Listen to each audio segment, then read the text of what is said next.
নমস্কার। কবিকণ্ঠে স্বরচিত কবিতা পড়ে শোনাচ্ছি আমি গৌর গোপাল পাল। আমার কবিতার নাম তারাশঙ্কর স্মরণে।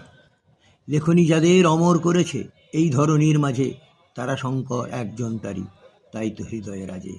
দেখেছি লিখেছে কত সে লেখনী, টিপত্ত তমসা কবি চিরন্তনী, হাসুলি বাঁকের উপকথা শুনি ঠাকুমার মুখে সাজে।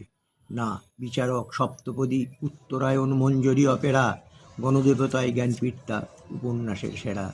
কালান্তর বিস্ফোরণ শিলাসন, আরও আছে আরোগ্য নিকেতন, কালিন্দী বেদিনী মানুষের মন লিখেছেন নানা সাজে। কাকপণ্ডিত বিষপাথর আর বিপাশা ও চিন্ময়ী, ভুবনপুরের হাট ফরিয়াদ হয়ে আছে কালজয়ী। আছে গন্না বেগম হীরা পান্না, আলোকাভিসার মিছিল আয়না, প্রেমের গল্প রাধা ও কান্না, গুণীজনে জানে তাজে।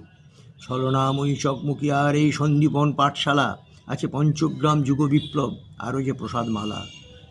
৯৭তম জন্মবাসরে বরণ করিতে আজিয়ে আসরে, এনেছি এ মালা কত না আদরে, ফেলে রেখে নানা কাজে।